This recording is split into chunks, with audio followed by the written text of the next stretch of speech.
amados e queridos irmãos e irmãs, professores e alunos, a paz do Senhor Jesus, sejam bem-vindos a mais um Betel Dominical, através de uma aula para os adultos. Eu sou o pastor Paulo Ricardo. Juntos vamos estudar na revista deste quarto trimestre o tema Terceira Epístola de João, instituindo o discipulado baseado na verdade, no amor e fortalecendo os laços da fraternidade cristã. O comentarista deste trimestre é o pastor Alex de Melo Cardoso, pastor presidente das Assembleias de Deus ali, a Debrais Parque Esplanada em São Paulo. Também é jornalista, membro do Conselho de Jornalistas do Brasil. Ele também é membro da Associação de Imprensa Paulista, escritor premiado, conferencista internacional, com mais de 15 livros publicados. Deus abençoe sua vida. Se desejar, temos à disposição Foco na Lição, que é publicado em nosso canal no YouTube, Editora Betel, todas as segundas-feiras. Também lá nós disponibilizamos o plano de aula para facilitar a aula de cada um dos professores. Meus queridos e amados irmãos, hoje, nossa lição, eu peço que você, além de orar, ler a Bíblia, estudar a lição, ser fiel ao texto, às referências propostas, buscar também o conhecimento através de livros adicionais, caso seja necessário, e pedir ao Espírito Santo para que te ajude a cada aula você poder ser abençoador ao reino de Deus. Antes de começarmos a nossa lição, gostaria que você desse um like, clicasse no sininho e ficasse por dentro de tudo quanto nós estamos divulgando aqui. Compartilhe a Editora Betel, compartilhe esta aula para que o Senhor Deus te abençoe e abençoe também a outros. A lição de hoje é a lição de número 10, que será ministrada no dia 3 de dezembro de 2023, que nos diz: o verdadeiro discípulo glorifica a Deus. O texto áureo nos ensina: e o que a si mesmo se exaltar será humilhado, e o que a si mesmo se humilhar será exaltado. Mateus capítulo 23, versículo de número 12. Na verdade aplicada, aprendemos que o discípulo de Cristo deve ser exemplo para o rebanho de um viver coerente com os princípios bíblicos para a glória de Deus. Os objetivos da lição serão ensinar sobre o poder do discipulado, expor os critérios da verdadeira liderança ou para a verdadeira liderança e revelar os erros do falso poder. O texto que usaremos de referência está em Mateus, capítulo de número 23, versículos de número 6 ao 12. Vamos orar antes de darmos início a esta lição. E o tema, o motivo da oração, é orar para que o discípulo de Cristo tenha sede em servir, conhecer o Deus Todo-Poderoso. Pai, nós te erguemos agora esta oração na medida da nossa incapacidade, possuídos pela sua graça, para chegarmos até o trono dos céus e buscarmos de ti, Senhor, a redenção e orientação. Nós clamamos agora para que os discípulos de ti, Senhor, possam alcançar sempre o melhor e, baseado pelo melhor, ter a melhor referência para as suas vidas. Nós clamamos que o Senhor esteja conosco, nos ajude, nos dê graça e fale conosco em nome de Jesus. Amém.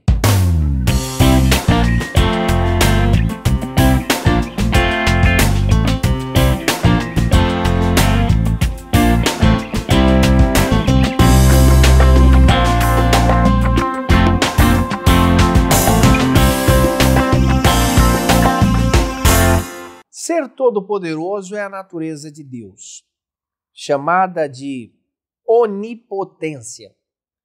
Ao homem resta reconhecer e se submeter a ela. Não é errado o discipulador ter poder, desde que ele venha de Deus e tenha o objetivo de servir para a sua glória e seu propósito. Para tratarmos o primeiro tópico, pastor Marcos Santana, falando sobre a onipotência divina. A paz do Senhor, pastor Paulo, pastor William, nossos irmãos. Tópico 1 da lição de número 10 trata da onipotência divina. Nós veremos neste tópico 3 princípios bíblicos que devem nortear-nos em nossa jornada cristã. A partir dos textos dos subtópicos, nós estaremos abordando, enfatizando estes aspectos em cada um deles. Guiados pelo Espírito, caminho da santificação e mesmo sentimento de Jesus Cristo. Nós vemos que o texto bíblico mencionado na introdução do tópico 1 é Gênesis, capítulo 17. Notemos que Abrão já tinha iniciado a sua jornada em obediência ao chamado do Senhor há 24 anos. Também Abrão é um homem que tem promessa de Deus. Foi chamado por Deus, tem promessa de Deus. Porém, é um homem que está com dificuldade em lidar com o fator tempo. Nós encontramos em Gênesis, capítulo 16, uma atitude precipitada e equivocada de Abrão e a sua esposa Sarai. Então, Deus aparece e diz, como encontramos em Gênesis 17, eu sou Deus Todo-Poderoso, anda em minha presença, ou, como dizem outras versões, ande segundo a minha vontade, ou viva uma vida de comunhão comigo e ser perfeito. Outras versões diz, seja íntegro, ou seja obediente a mim em tudo. Nós vamos ver que essas expressões, perfeito, íntegro e em tudo, apontam para completude, a integralidade que Deus exige daquele que é o seu servo. Irmãos, uma das preciosíssimas lições que nós extraímos para nós é que o nosso foco não deve ser tanto a questão do quando, mas sim permanecermos sendo norteados pelos valores e princípios bíblicos. Tendo visto essa introdução, o subtópico 1.1, guiados pelo Espírito. O texto da lição menciona homens não são capazes de designar o destino das pessoas. Em um outro momento diz, homens com sede de poder. E o subsídio do subtópico 1.1 cita o papel do coaching.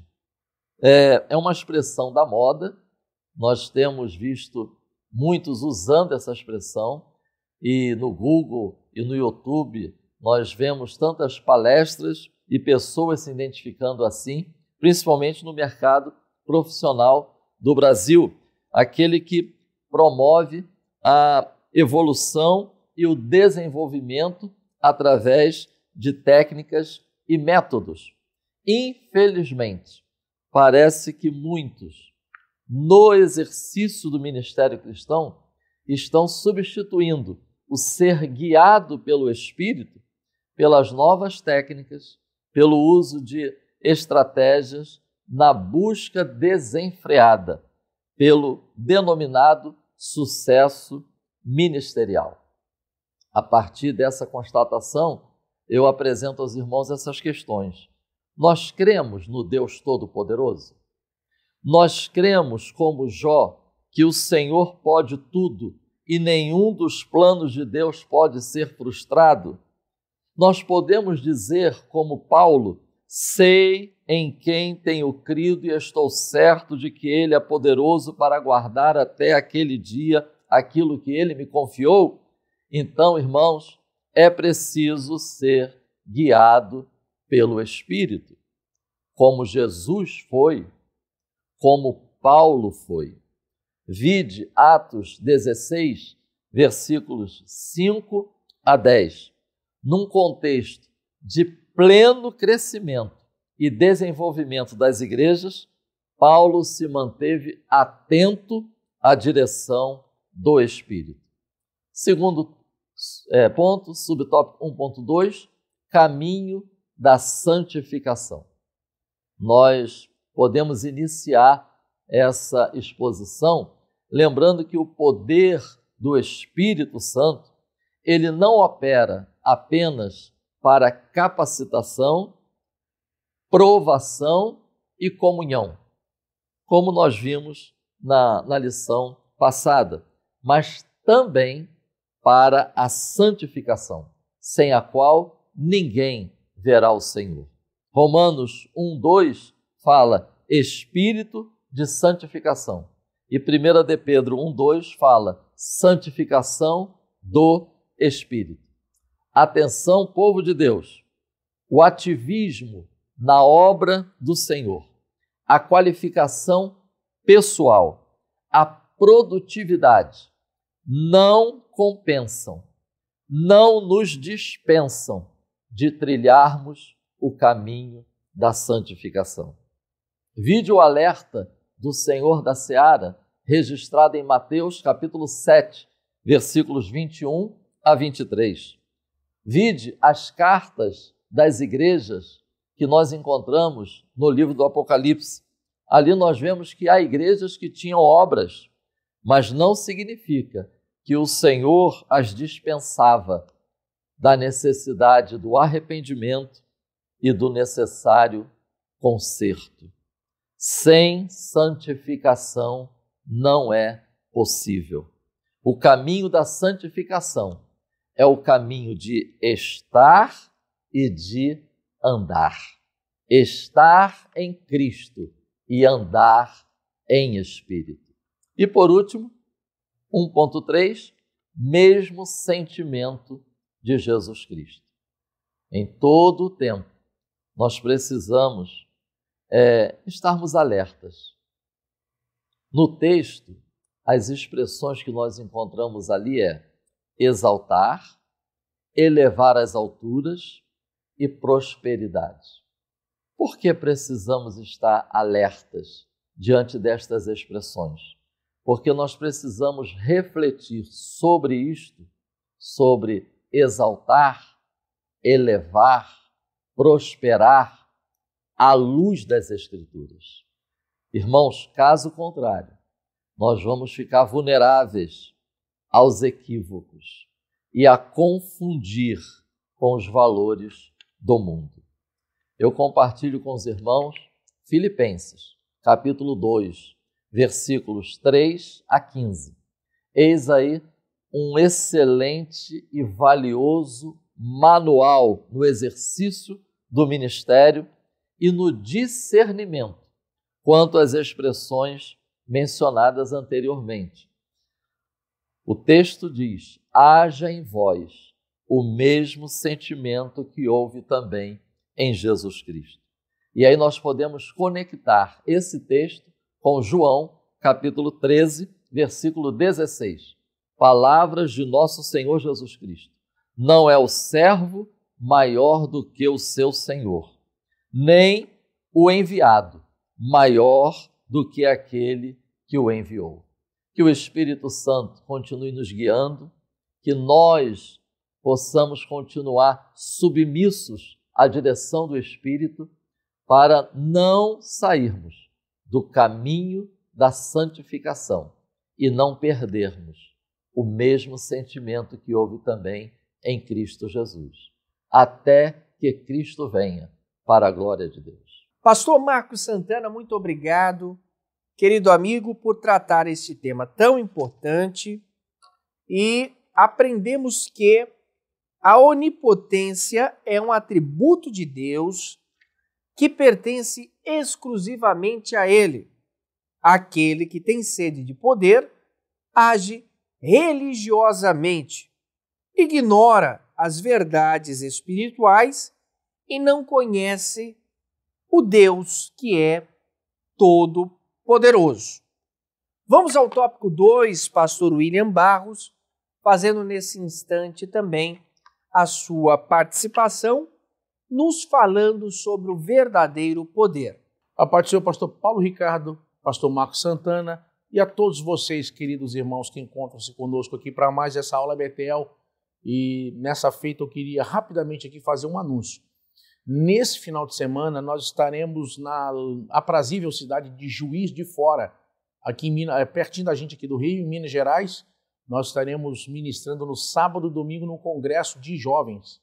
No sábado e domingo, dia 2 e 3, o pastor lá, o pastor João Aine, e fica no centro de Juiz de Fora. Então você da região aí, vem estar com a gente. Estou indo com uma palavra tremenda de Deus para a sua vida. Sábado e domingo, na cidade de Juiz de Fora. Meus irmãos, o nosso tópico 2, depois de tudo que já trouxe o pastor Marcos Santana, falando sobre a onipotência divina, nós vamos ver no tópico 2 o desdobramento dessa onipotência divina na realidade do discípulo de Jesus. Como influencia a vida do discípulo de Jesus o poder de Deus? Que tipo de poder devemos exercer? Que tipo de autoridade a nossa influência sobre as pessoas deve revelar? Vejam que, de uma forma geral, as nações hoje, a gente vê isso agora com todos os conflitos que acontecem pelo mundo agora, Ucrânia e Rússia, o problema Hamas e Israel e tudo mais, a gente vê que as nações, os grupos políticos e até mesmo esses grupos terroristas, cada vez mais aumentam seu poder bélico. Eu estava vendo um especialista mostrando como os povos, como as nações hoje estão mais armadas do que nunca. Todas elas aumentaram seu arsenal de poder bélico. A gente viu, inclusive, no Iêmen, um míssil ser interceptado por Israel no espaço, a cerca de 100 quilômetros. Isso é inédito, nunca tinha acontecido na história. Mas vejam, ainda isso não pode ser encarado por cada aluno que está assistindo essa aula como o máximo da prova de poder. Nós vamos ver na aula de hoje, no nosso tópico 2, o que é o verdadeiro poder. O verdadeiro poder não emana das armas. O verdadeiro poder não emana da violência. O verdadeiro poder não emana de simplesmente subjugar o outro pela agressividade ou pelo domínio autoritário. O verdadeiro poder é aquele que muda circunstâncias, muda situações, muda pessoas, influencia ideias através do modelo de Jesus. E tendo isso em vista, nós vamos ver aqui nos nossos 3 subtópicos algo muito importante em relação a isso. O tópico 2.1 vai mostrar que revela a inteireza de coração. No tópico 2.2 fala sobre agente do bem. E o 3 é solidário. Ou seja, 3 características importantes com relação à demonstração prática desse poder sobrenatural, desse poder de mudar vidas, de poder simplesmente transformar. Vejam, o Evangelho pode transformar uma pessoa. O Evangelho pode transformar uma família. O Evangelho pode transformar uma cidade. O Evangelho pode transformar um país. O Evangelho pode transformar o mundo. Quando a gente olha para isso, a primeira característica que se espera em alguém que tenha esse poder de Deus na sua vida para a transformação de vidas revela inteireza de coração. Irmãos, o que mais sobressai na liderança eficaz, o que mais sobressai em alguém que marca a vida e a trajetória de outras pessoas, não são os dons. Quem aqui já não viu alguém muito usado por Deus, mas quando você foi conviver com essa pessoa, você se decepcionou? Você admirou pregando, admirou dirigindo um culto, admirou cantando, admirou liderando, admirou fazendo isso ou aquilo. Mas quando teve a oportunidade de conviver com aquela pessoa, você viu que não era aquilo que parecia. Ou seja, a prática da pessoa era totalmente diferente. O que fica claro é o seguinte: você admira os dons, mas se decepciona com o fruto, se decepciona com o caráter apresentado por aquela pessoa. Quem já não passou por esse dissabor? Agora, quando a gente olha para essa questão de revelar interesse de coração, irmão, feliz é o líder, feliz é o obreiro, feliz é o crente, que quando convive com outras pessoas, ele possa ser enxergado como alguém com um coração nobre, como um coração grato, como um coração manso, humilde, quebrantado.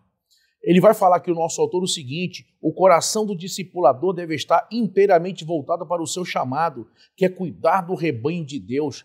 Os religiosos estavam presos aos status de seus cargos, que faziam questão de exibir. E o pior é que o amor deles estava nisso. João serviu com amor e alertou para que aquele que não ama não conhece a Deus, porque Deus é amor.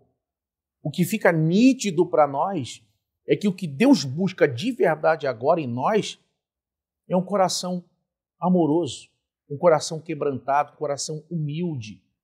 Sabe, se você puder fazer um pedido a Deus agora, sabe qual é o pedido que eu lhe aconselho a fazer agora a Deus? Senhor, me dá um coração parecido com Jesus. Me dá um coração amoroso. Me ajude, Senhor, a ser amoroso. Me ajude a ser dedicado. Que as pessoas possam ver em mim essa inteireza de coração. Irmão, e eu vou dizer uma coisa para vocês.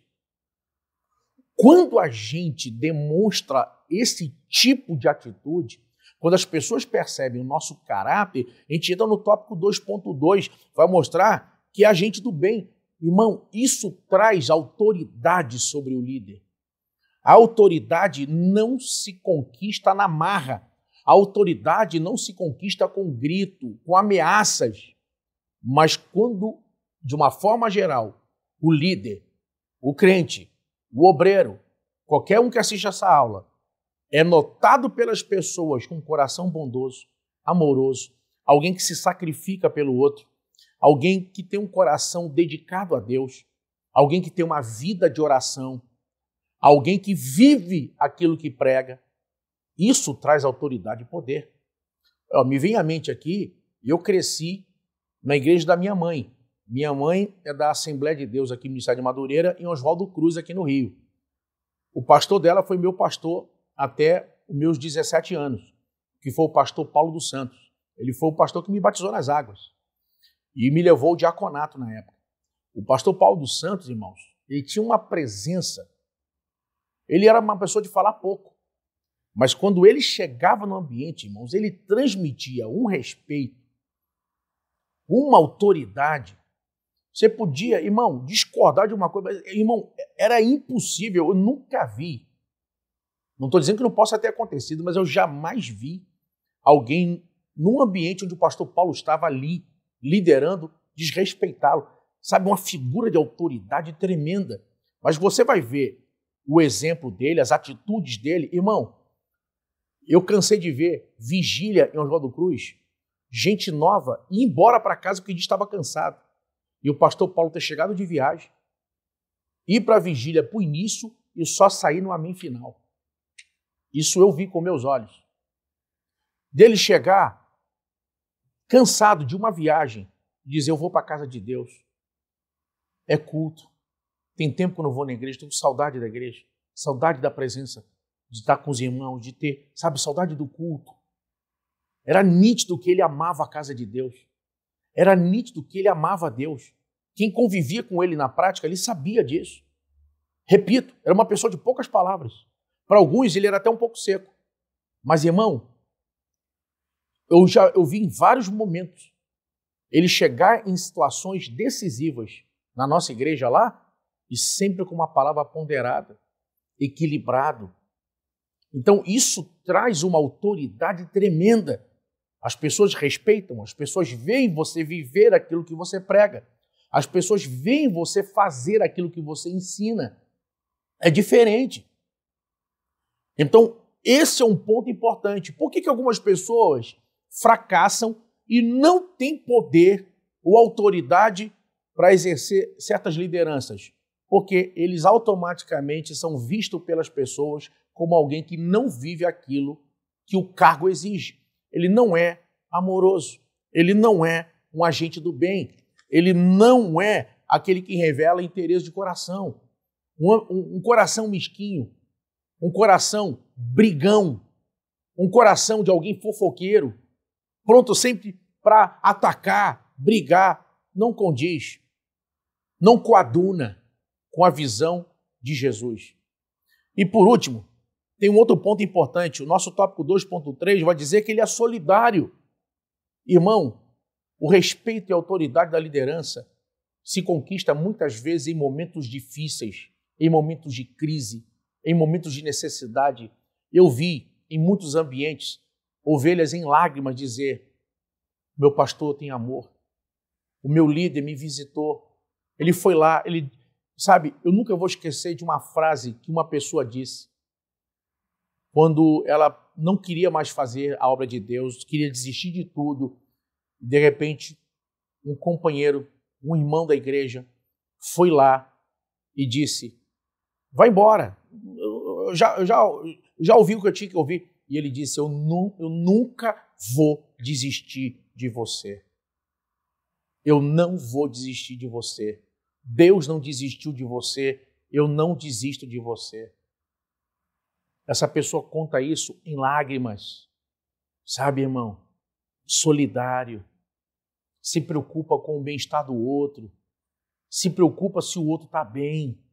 Se preocupa em exercer um cristianismo onde as pessoas são alvo e não a manutenção do seu poder, não a manutenção do seu ganho financeiro, não a manutenção dos seus status. Quantas pessoas estão preocupadas em ter status, em mostrar isso e aquilo para os outros e não percebem que status é você muitas vezes comprar o que você não pode com o dinheiro que você não tem e para agradar quem não gosta de você. E a verdadeira liderança, o verdadeiro poder vai emanar justamente de alguém que se entrega, de alguém que se sacrifica, de alguém que é capaz de se doar pelo outro. E isso traz a verdadeira autoridade. A minha oração nessa aula é que cada um de nós possa aplicar isso na nossa vida. Sabe, pastores, líderes de departamento, pessoas que lidam com vidas em outras esferas, família, sabe, relacionamentos. Sabe, a gente está vivendo um tempo tão egoísta, as pessoas tão apegadas às coisas dessa vida. Irmãos, que possamos dessa aula de hoje tirar uma lição para levar a gente a uma mudança, a nos tornar mais sensíveis ao outro. Irmão, que possamos viver o Evangelho em nossa vida a ponto das pessoas olharem para nós e dizer: eu vejo Jesus na vida dela, eu vejo Jesus na liderança dele. Ele parece com Jesus, sabe? Uma liderança que ama, que se sacrifica, que se doa, que se preocupa com o próximo. É o que Deus espera de nós. Que Deus vos abençoe em nome de Jesus. Querido pastor William Barros, muito obrigado. E nós aqui aprendemos que o poder não está baseado por valores. E esses valores que o mundo reconhece, mas aqueles que são e foram vividos e ensinados por Jesus. Vamos ao tópico de número 3, onde eu trarei uma explanação sobre a crise dos discipuladores. Queridos irmãos, maus discípulos existem em todos os lugares. Entretanto, pessoas que desempenham o papel de discipulador e que têm sede de poder são pessoas que nós aqui classificamos com crise. A exemplo da autoridade que exercia Diótrefes como um mau discípulo, ele acaba cedendo a sua participação e a forma de administrar aquilo que o possuía, as confianças, a confiança e também os critérios que foram por ele estabelecidos, ele deturpava, fazia para proveito próprio, ele fazia com que as suas atitudes fossem uma verdadeira vergonha ao Santo Evangelho. O 3.1 desafia a autoridade. Nos diz assim por conta do desejo de primazia que Diótrefes tinha. Ele desafiava a autoridade espiritual que estava acima dele. O ministério de João, que era apóstolo, conviveu com Jesus, foi um ministério muito sadio. Um dos apóstolos mais novos, e além de ser um dos apóstolos mais novos, também era um dos apóstolos que foi incumbido de trazer de uma forma muito amável o Evangelho e as cartas que foram endereçadas a todos nós, as cartas apocalípticas, ou seja, propriamente o livro de Apocalipse. Ele é um homem muito amável, muito dócil, um líder também. E Diótrefes ignora a sua liderança, faz com que a autoridade seja subjugada a nada e sua palavra seja também sempre colocada em dúvida. Essa não é uma postura a ser adotada por um servo de Deus e muito menos por um discípulo. Portanto, um discipulador, se quer alcançar o respeito, ele deve respeitar. Se quer alcançar a autoridade, ele deve também respeitar a autoridade que o colocou.